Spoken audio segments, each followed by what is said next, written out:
Bueno, a ver si... Ok. Bueno, creo que ya podemos. Ok, bueno, pues para continuar con esta sesión vespertina del último día del Congreso Internacional en Topología Afines, es un honor presentar al doctor Samuel Gómez da Silva. El profesor nos va a hablar sobre Omega One, Strongly Compact Cardinals and Normality.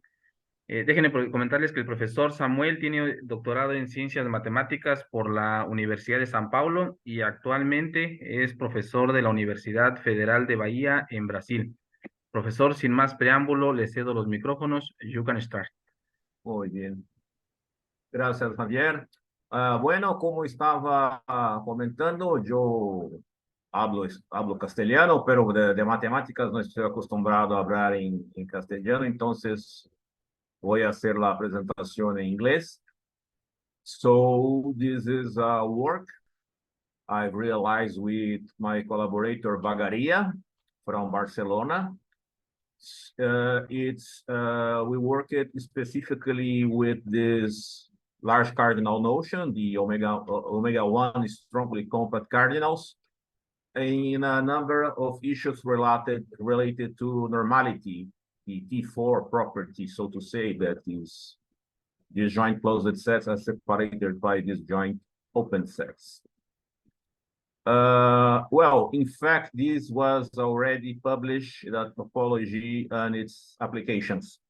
It was published in the beginning of 2023 in an issue in honor of Kenneth Kuning, who was a great set theorist and a great set theoretical topology.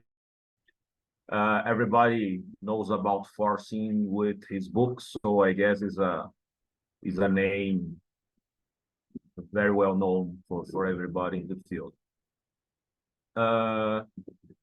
These omega one strongly compact cardinals were recently introduced. We are focusing in general topology applications. And the main result of this work is that we have shown that this large cardinal notion gives a new upper bound in terms of large cardinal consistency strength, so to say. This gives a new upper bound for the consistency strength of the well-known statement, all normal Moore spaces are metrizable. This is related to the very well-known the normal Moore space conjecture, which is one of the greatest problems of 20th century topology. Besides these consistency results, we also proceed with some reflection results. So we establish a compactness theorem for normality, which is reflection of the negation of normality. For first countable spaces, this large cardinal notion is very suitable to deal with first countable spaces, with metrizable spaces, because we can discuss the topology using logic, using certain relations. And well, two more similar results on related topological properties are also shown. Okay. Well, I don't know how much of you are familiar with large cardinals. I have to assume certain familiarity to start with. So the compact cardinals, the so-called strongly compact cardinals, are characterized in terms of extensions of kappa complete filters closed to intersections of less than kappa of their elements. So if for every set I, every kappa complete filter on I can be extended to a kappa complete ultra filter on I, we say that this kappa is strongly compact. What is omega one strongly compact cardinal? We relax a little bit the conclusion of this tension. Instead of kappa complete ultra filter, we get to a sigma complete, which is Aleph complete, so ultra filter. So uncountable cardinal kappa is omega one is strongly compact. if for every set A and for every kappa complete filter over A, we are allowed, it is possible to extend this kappa complete filter to a sigma complete ultra filter, which is omega-1 or LF1 complete ultra filter. This large cardinal notion, because in fact these cardinals may be singular, but when these cardinals are singular, their cofinalities are regular cardinals, and the cofinalities are measurable at least. So it's known that the first omega-1 strongly compact cardinal may be singular with the cofinality given by the first measurable. It's a result from Bagaria and Magidor, which are the introducers of this large cardinal notion. And as this notion is closed upwards, if kappa is omega-1 strongly compact, any lambda larger than kappa is also omega-1 strongly compact. So our interest rests in the first of them, in the first omega-1 strongly compact cardinal, if it exists, so to say. This is a slide where I register some of the technicalities. I may send this slide by mail for any person interested. Here I'm remembering that large cardinals above the measurables are associated to elementary equivalent embeddings, which is a technique where we take the ultra power of the universe using a sigma complete ultra filter. This is very typical when we deal with large cardinals. And then we get to a well-founded model of set theory, and this can be turned into a transitive model via the Mostovsky collapse. This is standard procedure when we are dealing with large cardinals. And for measurable up, these large cardinals are characterized as being the critical points of these elementary embeddings. For those which are not familiar, I put below here, I think you can, I assume you can read these small letters. This elementary embedding is a J, which gives a certain association between the formulas which are valid in the model N and the formulas which are valid in the model M. For us, we will work with the universe V and with the Mostovsky collapse of the ultra power of the universe given by the large cardinal. Okay. And thinking of these elementary embeddings, this is the characterization from Bagaria and Magidor. This is the characterization of kappa being an omega-1 strongly compact cardinal. It's translated to this statement on the existence of a certain elementary embedding from the universe to an inner model, which is the Mostovsky collapse of ultra power construction, etc. We get this set D in the model M, such that the pointwise image of our set is contained in the set D, and M thinks that its cardinality is lower than J of kappa. Okay, these are technicalities of set theory. Let's go to the topology. In the initial papers on these subjects, we get to these two reflection results. What is a reflection result? This is very, very standard for large cardinal applications. If something is true in the universe, it has to be true in a initial segment of the universe, so to say. We have this, for instance, we have a level reflection theorem, which gives that for every finite list of axioms of ZFC, we can go to a level V alpha, which is a model for these axioms. When we deal with large cardinals, we may get to this kind of results. These are two results from Bragaria and Magidor in the 2014 paper. And these are reflections of the negation of a property. So as I will tell you in the next slide, these are also known compactness results, okay?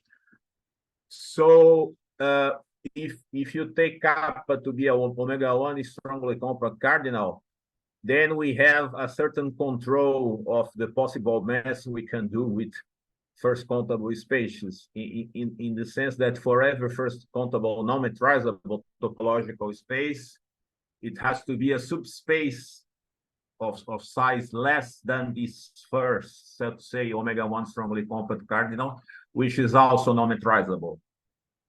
And the same holds for the negation of complete regularity. Okay, these are strong reflections of negations of properties, so they are in fact compactness results. Here is a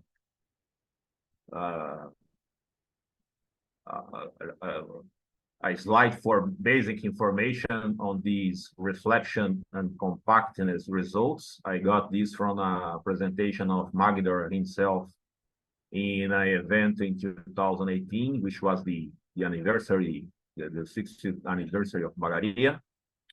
So what is a reflection cardinal for a property P? Algebraical, metrical, whatever, okay, for every mathematical structure. So kappa is a reflection cardinal for this property if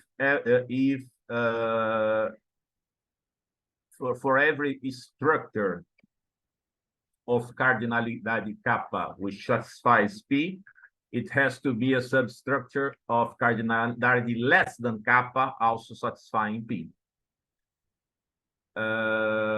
This is the reflection property for P in a certain class C of structures. So this is a reflection theorem for structures in C which have cardinality kappa.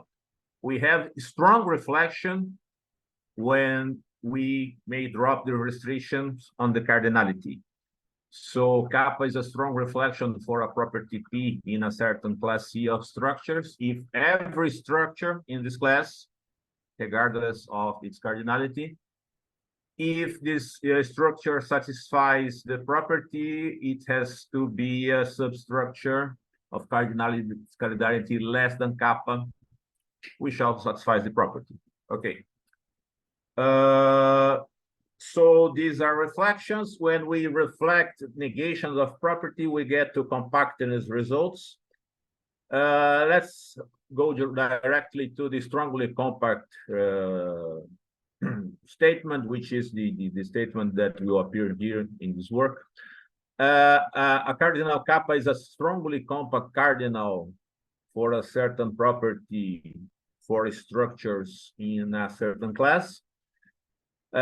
Whenever the structure is, so to say, obligated to satisfy this property P, whenever all of the substructures of size less than kappa satisfies P.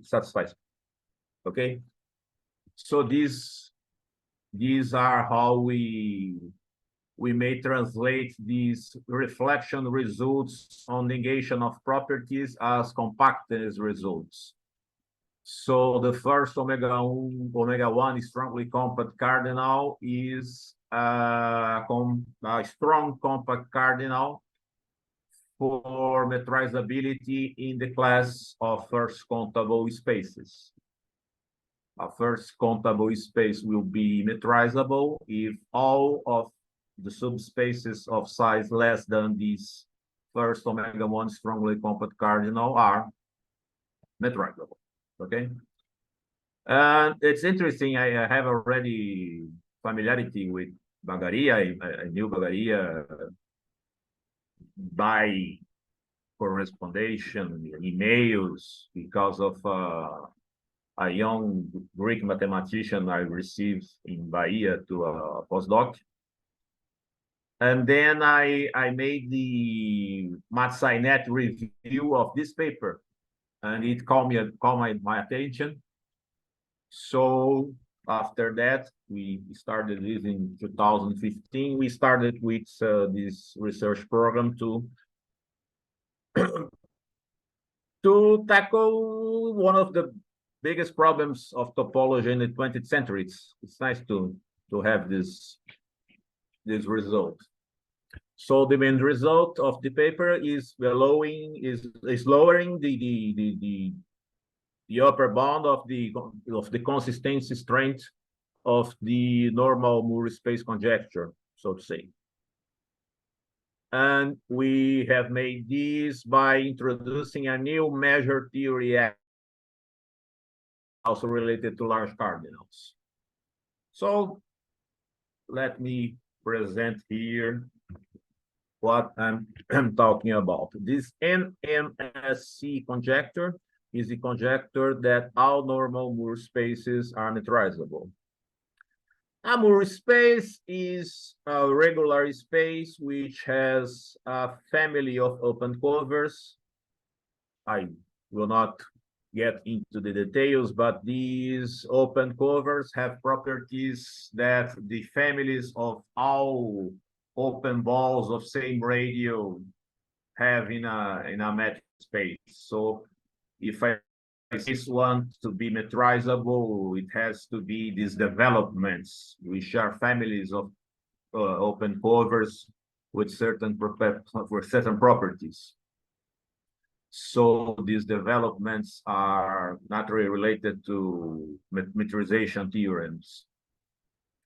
So one of the most well-known inflation and greatest problems of the 20th century of the general topology field was to determine whether the normal Moore space problem was correct, if the normal Moore space conjecture was correct, and it was shown to be related to large cardinals. Why?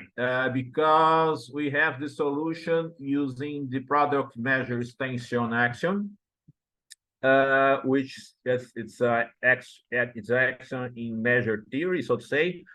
It says that for every set X, there is a C additive full measure on the family of the subsets of the power set of X, or the functions from X to 2, okay?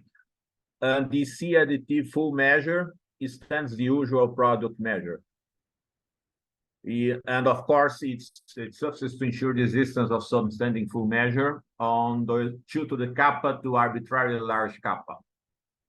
So we may assume that this product measure extension axiom states that for every cardinal kappa, the product measure on 2 to the kappa may be extended to C additive full measure. Full measure in the sense that every subset has measure. It's C additive. It behaves well for less than C unions of measure subsets. For the topological notions, we have this notion of normalized family. For any family A, you may think of disjoint closed subsets. In practice, we will always work with disjoint closed subsets and with discrete families. So every point has a neighborhood which intersects only one of these guys. So when a family of disjoint subsets, we may think that it's a discrete family of closed sets, to think on this definition. So this family indexed by Y is normalized is for every J subset of I may separate the AIs with index in J and the AIs with index out of J for disjoint open sets U and V. And of course, I may do this instead of working with two open sets U and V, I may work UJ and the complement of the closure of UJ. This is a topological trick we all know about it, right? So then we say that this open set normalize the family. And when we have these for a pairwise disjoint family of open sets indexed by the same index set will be a disjoint open spatial if what is happening, we are trying to work with generalizations of normality. So for normality, we get this closed set F and G disjoint. So we have U and V disjoint open sets. The idea is that this U is an open expansion is for this discrete family of closed set AI, we get the WIs separating. It's a pairwise disjoint family of open sets separating these closed sets of this discrete family of closed sets. So in the first notion, we get normalization. It's for partitions of the family in two parts. And below, we are talking about separation. We are separating all the sets of the family. So for following that, some metrization results from being in the 50s, we can characterize the metrizability for Moore space using collection-wise normality. And what is collection-wise normality? Is when the previous definition apply for discrete families of closed sets. So a topological space is collection-wise normal if all discrete collections of closed sets are separated, okay? And metrizability for Moore spaces was shown by Bing to be equivalent to collection-wise normality. So to prove the normal Moore space conjecture, it suffices to prove that normalized families in Moore spaces are separated. This will give us the Moore space conjecture. This will give us normality. This will give us the metrizability of normal Moore spaces. Of course, in normal Moore spaces, the discrete families of closed sets, as discrete families are locally finite as well, the union of closed sets are closed sets. So in a normal Moore space, of course, discrete families of closed sets are normalized. The question is whether they are collection-wise normalized, let's say, so to say. So if we have collection-wise normality in this setup. In 1980, Peter Nyquist has shown, using a large cardinal argument, that assuming this PMEA, which is the extension axiom we have discussed some moments ago. Assuming this extension axiom normalized families are separated in any topological space in which every point has a local base. This local character is a cardinal function. So in a space in which every point has a local base of size strictly smaller than the continuum is 2 to LF0, okay? So with this extension axiom, it's a trick. I guess it's typed here in the slides. I may send the slides for the interested people. So we got this. Normalized families are separated in much more than the first countable spaces. Because when we think of metrizability, we have to think on first countable spaces, right? So this result was tagged as a provisional solution for the normal Moore space problem, because this axiom from measure, it was known that it follows from the consistency of a strongly compact cardinal. With a strongly compact cardinal, you have this PMEA, this extension axiom measure, this extension of measure axiom. But someone could say, oh, you're using large cardinals. Let us wait for a more secure environment and set theory to say that this is consistent. But then Fleisner has shown in 1982 that the consistency of the conjecture also implies the consistency of, so to say, weakest class of large cardinals. So we have these strongly compact cardinals.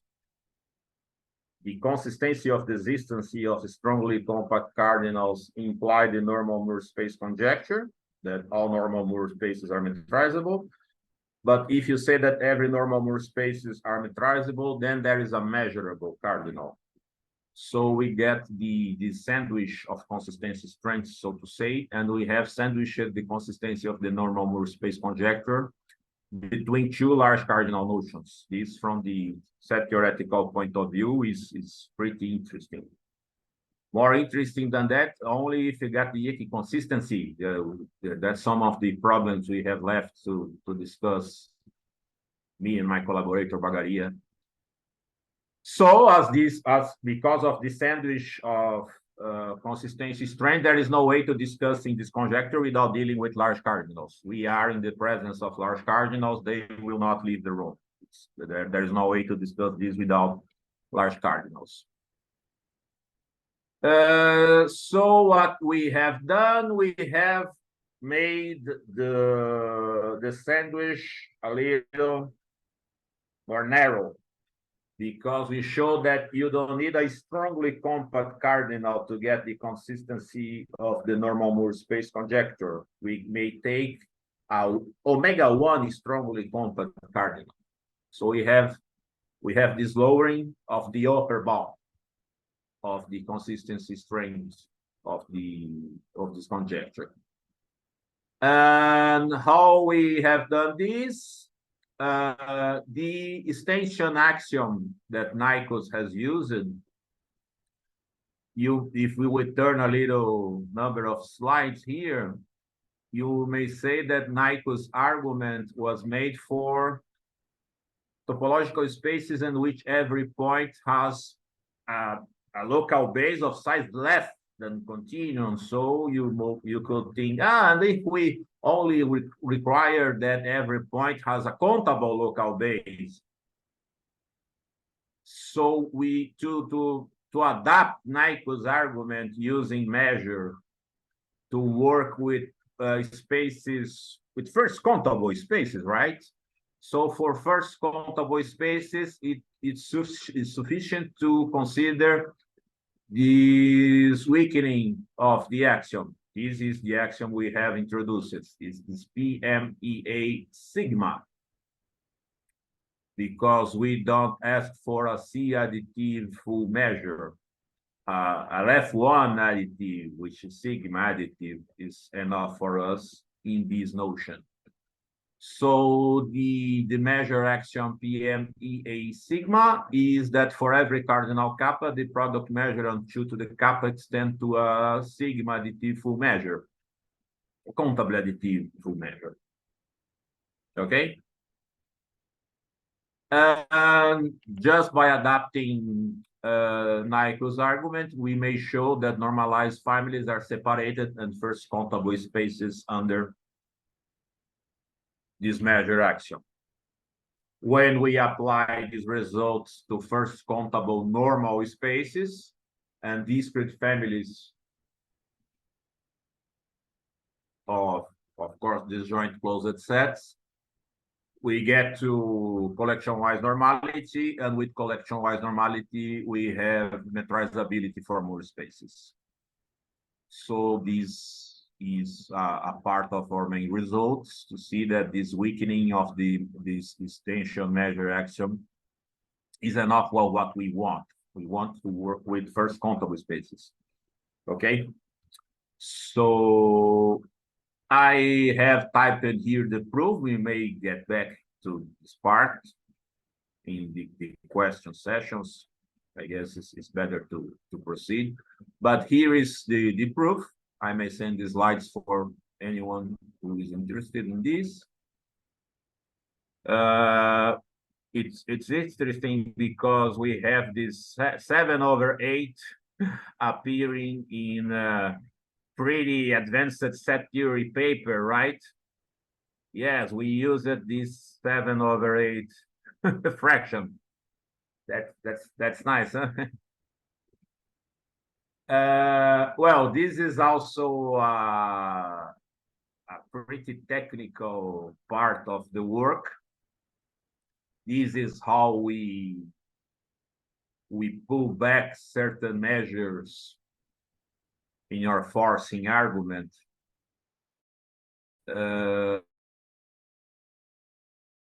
Me and Joan Bagaria, we call this result the functions. Let's deal with the functions, and we 2 or 3 months to trying to set this right.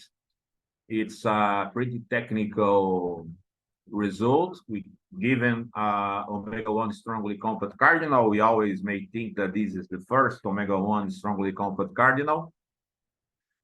And if I have this cardinal lambda, which not only he is larger than kappa, but its cofinality is also larger than kappa. Okay, so when we say that the cofinality is larger than kappa, is because we are saying that there is no way to get up to lambda in kappa steps. Any subset of size kappa of this lambda will be bounded, right? This is the notion of cofinality in set theory. So for every lambda, which is in this sense pretty bigger than kappa, there will be a set I, a me complete ultrafilter, where me is the first measurable. Okay, there is a certain set theoretical trick that omega-1 strongly compact cardinal is also mu strongly compact, where mu is the first measurable. So we get this family of functions. These are functions for the set I to kappa. And we get these sets which are large in the sense of the ultrafilter, right?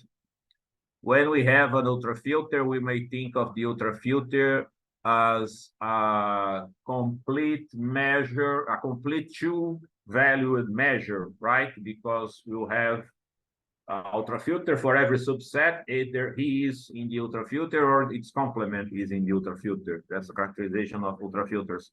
So we may think that the elements of the ultrafilter have measure 1 and the outside of the ultrafilter have measure 0. Being a complete ultrafilter, this gets to additivity, the same additivity that the ultrafilter has. These are the bridges between measure theory and ultrafilter theory, okay? So we get these functions in the setting. And we will work with the elementary embeddings themselves. We work with the formula, so to say. Well, here I'm saying how the product measure works. Sorry, I have to go very fast here because there is no time. This is a classical result in set theory due to Solvay. This is it's a cut of a much larger result. This is a part of Solvay's argument to the consistency of the existence of real valued measure of cardinals and measures defined on all subsets of the real line. But in short, so to say, for every kappa larger than the continuum that has a kappa complete free ultrafilter over a set Y, we may force with the product measure forcing, and we get to the generic station V of G. And in this generic station, we have this kappa additive measure defined for every subset of the set Y we will begin with. That's the technical results for this part. Well, these will be used for forcing. I don't know if any of you is familiar with forcing. I hope there are set theories looking this presentation so we can discuss something at the end. But this is the result. If kappa is omega-1 is strongly compact, we might think that it's the smallest omega-1 is strongly compact cardinal. And then we have the forcing station which adds kappa many random reals over V. That this random real forcing is the forcing with the measure. The current reals is the forcing when we think of category, meager sets, and etc. The forcing with Lebesgue measure involved is the random real forcing. Then we may show that this extension axiom PMA sigma holds in this tension. And then we combine with our version of the Nyquist results. And then this extension VG is a model for the normal Moore space conjecture so that all normal Moore spaces are metrizable, right?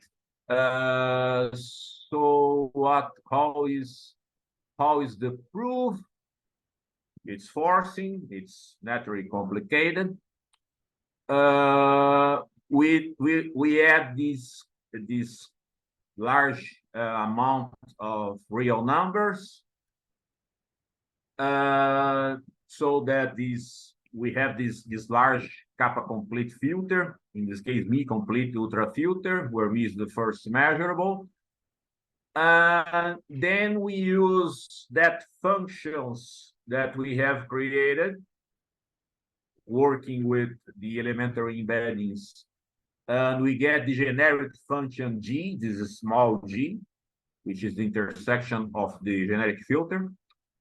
And we use that functions and the G to pull back the measure from this large ultrafilter. So it's a lot of calculations with pre-image. And then we get to names and this forcing. All forcing construction have names for the construction.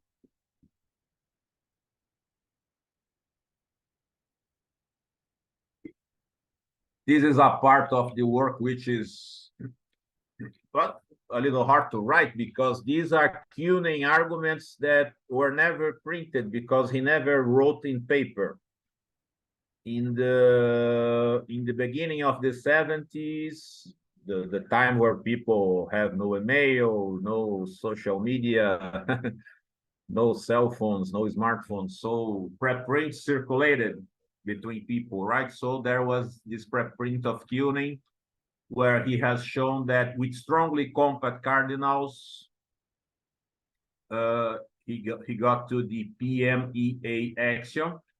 So this part of the work was showing that with this weaker version of large cardinal, we may take these arguments that Kuning has never published, and we have published, so that students from now on may read how things go from beginning to the end.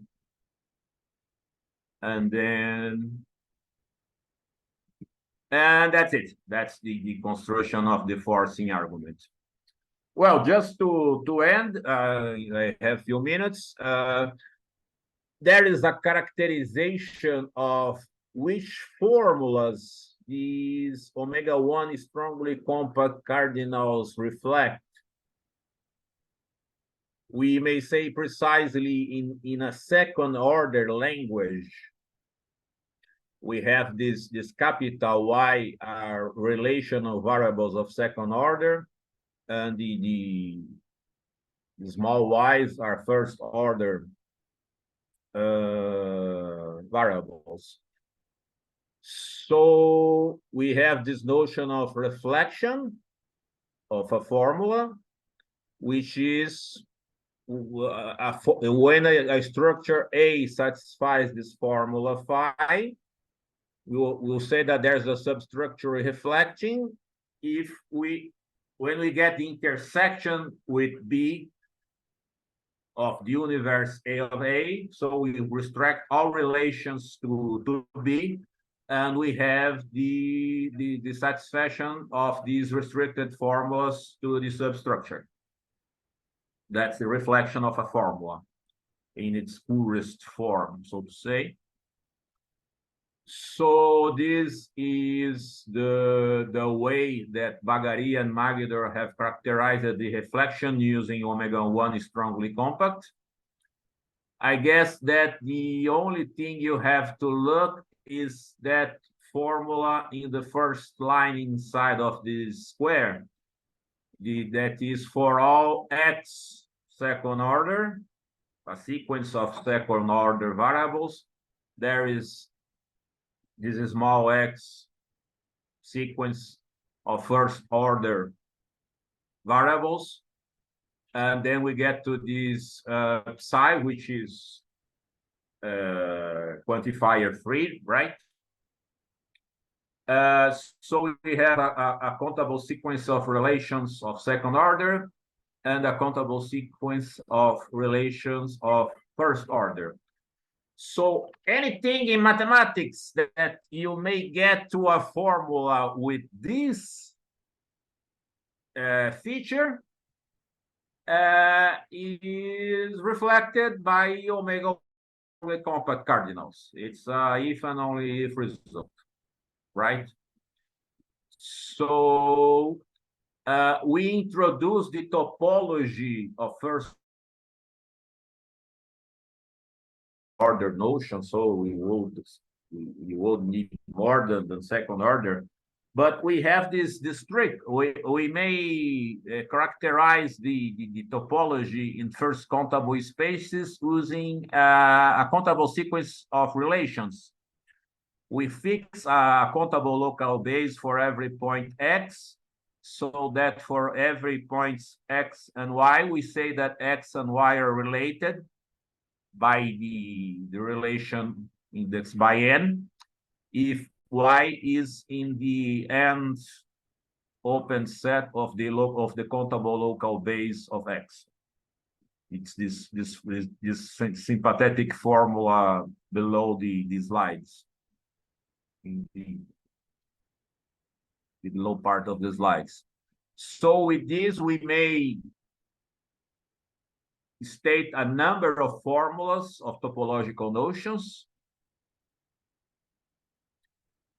And then we get, just by analyzing the formula, the formulas are here if you want to check, but just by analyzing the formulas, we get to these reflection results of the negations of certain properties, but the reflection of a negative property is the compactness of the property.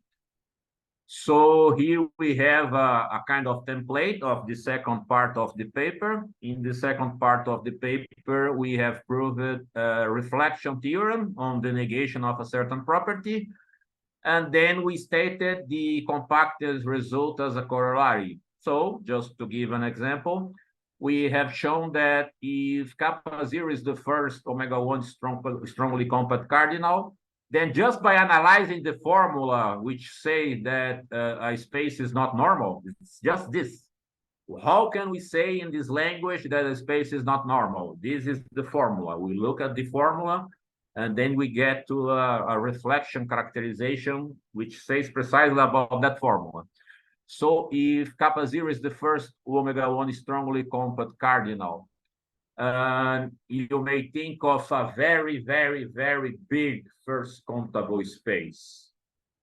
You may think of a very, very, very big first countable space. So it would be nice if we could check whether this space is normal without looking to all subspaces of X.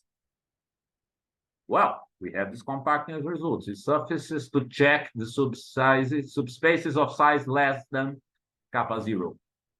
That's the compactness argument. If all subspaces of size less than this first omega-1 strongly compact cardinal are normal, then the whole space is normal. That's the compactness. We have something big, but we get information on this big object analyzing smaller substructures. So I guess I will stop here.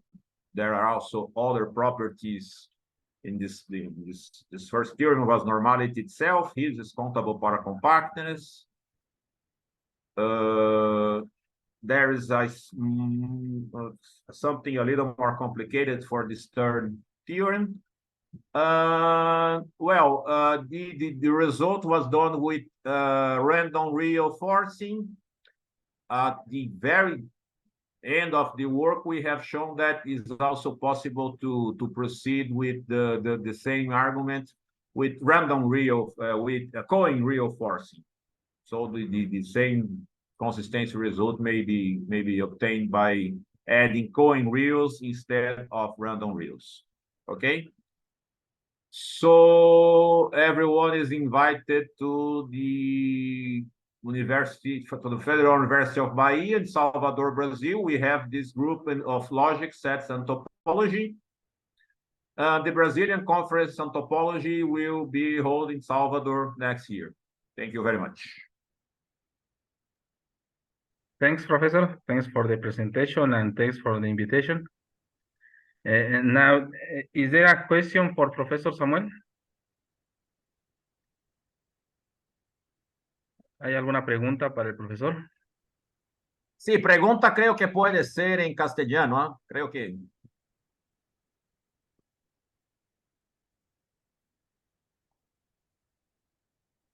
Desconozco un poco del tema. Bajarle un poco a la normalidad genera más resultados, o sea, no sé, algo un poco más que regular, pero menos que normal en los resultados que presenta. Bueno, es que ya había en los papers de Bagaria ya estaba el resultado de reflexión para los completamente regulares, ¿no? Que son los T3 y medio. Ya. Para los T3 y medio ya había el resultado de reflexión, de compacidad. Y bueno, de T3 y medio para T4 no hay mucho espacio, ¿verdad? Yo no conozco un T3 y 3/4, no sé si... bueno, tal vez, no sé, lo que vamos a intentar ahora es ver si podríamos caracterizar la noción en una equiconsistencia, ¿no? Pues que dejamos el sándwich un poquito menor, ¿no? De omega-1 stronglet para measurable, ¿no? Entonces sería interesante o dejar nomás omega 1 strongly o nomás measure. Talvez este es algo que vamos a intentar. Yo estoy para ir a Barcelona en enero. Talvez vamos a intentar algo en ese sentido. Bueno, muchísimas gracias. ¿Alguna otra pregunta?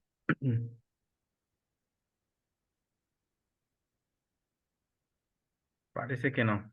Pues muchísimas gracias, profesor, por su Sí, muy... gracias. Gracias, Javier, y gracias a Gabriela Asmat Medina, que me ha invitado. Y muy contento de participar en ese evento en Perú, con gente de México, que me encanta México, ¿sí? Muchas gracias. Bueno, vamos a tomar un momento para presentar su constancia, que está. Acá está, le estamos presentando su constancia virtual de participación en este tercer Congreso Internacional de Topología Afines. Y como lo menciona, esperemos contar con su participación en los siguientes eventos que se realicen en esta área. La verdad es que es un gusto escuchar investigaciones de otras partes del mundo, ¿no? Muchísimas gracias. Y desde luego, cuando venga acá por México, tiene la invitación de visitarnos por acá en Chiapas. Muchísimas gracias.